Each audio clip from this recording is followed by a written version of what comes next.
Enforcement directorate ఇటీవలి కాలంలో బాగా పాపులర్ అయిన కేంద్ర దర్యాప్తు సంస్థ ఇదే. స్థూలంగా దీనినే ఈడీ అంటున్నారు. దేశవ్యాప్తంగా ఆర్థిక నేరగాళ్లను కట్టడి చేయటమే ఎన్ఫోర్స్మెంట్ డైరెక్టరేట్ ప్రధాన లక్ష్యం. కాగా గత దశాబ్ద కాలంగా ఆర్థిక నేరగాళ్లను కట్టడి చేయడంలో ఈడీ అద్భుతమైన ప్రగతిని సాధించింది. అంతేకాదు, దర్యాప్తులో భాగంగా ఇటీవలి కాలంలో ఆధునిక సాంకేతికతను కూడా ఈడీ అందిపుచ్చుకుంది. ఇదిలా ఉంటే ఈడీ పనితీరు కొంతకాలంగా వివాదాస్పదంగా మారింది. రాజకీయ ప్రత్యర్థులను వేధించటానికి ఈడీని ఒక ఆయుధంగా కేంద్ర ప్రభుత్వం ఉపయోగించుకుంటుందన్న విమర్శలు వెల్లువెత్తుతున్నాయి.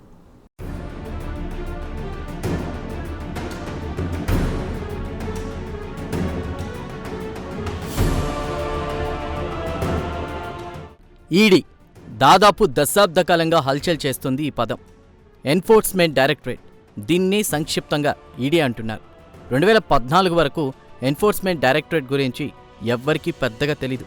2014 తర్వాత ఈడీ అనే దర్యాప్తు సంస్థ బాగా ప్రాచుర్యంలోకి వచ్చింది.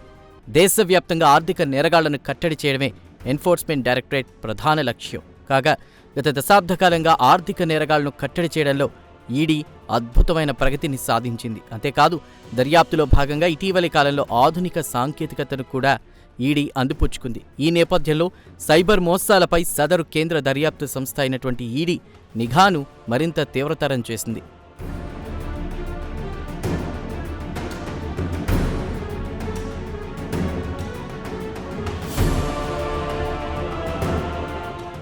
కాగా తాజాగా ఈడీ 70వ వ్యవస్థాపక దినోత్సవం సందర్భంగా 2025-26 ఏడాది నివేదికను విడుదల చేశారు.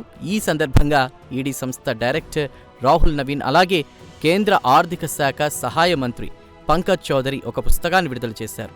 కాగా ఈ పుస్తకంలో అనేక ఆసక్తికరమైన విశేషాలను పొందుపరిచారు.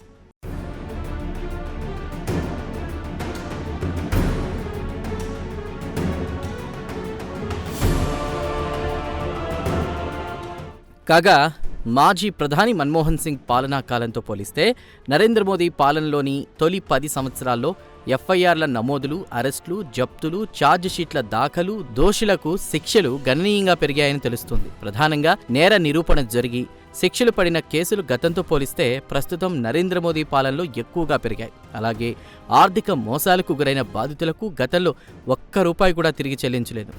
కాగా ప్రధాని నరేంద్ర మోదీ 10 ఏళ్ల పాలనలో బాధితులకు ఇప్పటి వరకు 63,000 కోట్లు చెల్లించారు.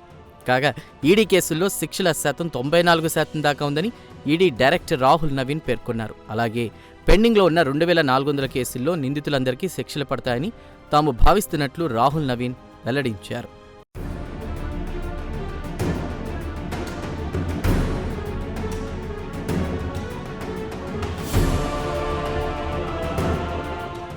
అయితే ఇదంతా నాణ్యానికి ఒకవైపు మాత్రమే. ఈడీ పనితీరుకు సంబంధించి మరో కోణం కూడా లేకపోలేదంటున్నారు సామాజిక శాస్త్రవేత్తలు. ఇందుకు సంబంధించిన నేపథ్యం చూద్దాం. 2014 తర్వాత దేశంలో రాజకీయ పరిస్థితులు మారిపోయాయి. కేంద్రంలో ఎన్డీఏ ప్రభుత్వం వచ్చాక రాజకీయ వాతావరణం ఒక్కసారిగా మారిపోయింది. బీజేపీయేతర పార్టీలకు చెందిన ప్రముఖ నాయకులపై కేసుల నమోదు ప్రక్రియ ప్రారంభమైంది.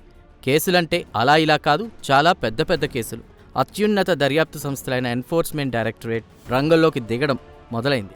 ఆరోపణలు రాగానే సదరు నాయకుల నివాసాల్లో, వారికి సంబంధించిన వ్యాపార సంస్థల్లో ఈడీ అధికారులు తనిఖీలు, సోదాలు చేపడుతున్నారు. దీంతో ఈడీ అనే పేరు హాట్ టాపిక్గా మారింది.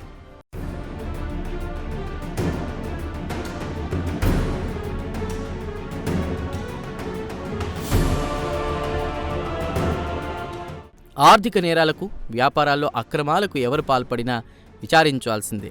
ఇందులో ఎవరికీ రెండో అభిప్రాయమే లేదు. ఆర్థిక నేరగాళ్లపై ఈడీ దాడులు అక్రమార్కుల గుట్టు విప్పడానికే అయితే ఎవరికి అభ్యంతరం కూడా ఉండదు. అయితే అలా జరగడం లేదు. అకస్మాత్తుగా రాజకీయ ప్రముఖులకు సంబంధించిన కార్పొరేట్ ఆఫీసులపై ఈడీ రైడ్స్ జరుగుతున్నాయి. ప్రతిపక్షాల నేతల నివాసాల్లో ఈడీ దాడులు జరుగుతున్నాయి.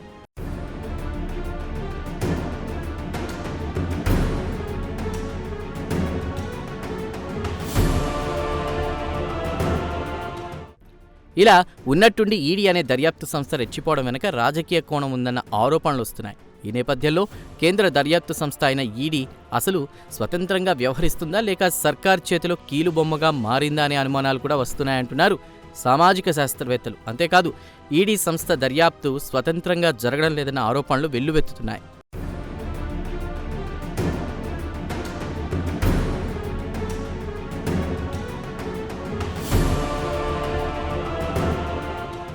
ఈడీ పనితీరుపై విమర్శలు రావడానికి నేపథ్యం ఉంది.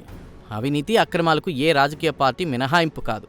అవినీతి అక్రమాలకు ఎవరు పాల్పడినా దర్యాప్తు జరపాల్సిందే, ఆరోపణల్లో నిగ్గు తేల్చాల్సిందే. అయితే నరేంద్ర మోదీ ప్రభుత్వం వచ్చాక భారతీయ జనతా పార్టీకి చెందిన ఏ ఒక్క నాయకుడిపైనా ఈడీ వంటి సంస్థలు కేసులు నమోదు చేయలేదన్న ఆరోపణలు వస్తున్నాయి. కమలం పార్టీ నాయకుల దరిదాపులకు కూడా దర్యాప్తు సంస్థలు వెళ్లడం లేదని ప్రతిపక్షాలు తీవ్ర ఆరోపణలు చేశాయి. అదే తాము కేంద్ర ప్రభుత్వ విధానాలను సైద్ధాంతికంగా విమర్శించినా తమపై దర్యాప్తు సంస్థలు తప్పుడు కేసులు పెడుతున్నాయని బీజేపీయేతర పార్టీల నాయకులు ఆరోపిస్తున్నారు. రాజకీయ ప్రత్యర్థులపై ఇలా దర్యాప్తు సంస్థలను ఉసిగొల్పడమే నరేంద్ర మోదీ మార్క్ రాజకీయమని ప్రతిపక్షాలు నిప్పులు జరుగుతున్నాయి. ఏమైనా గత దశాబ్ద కాలంగా ఈడీ సంస్థ పనితీరుపై పెద్ద ఎత్తున ఆరోపణలు వినిపిస్తున్నాయి.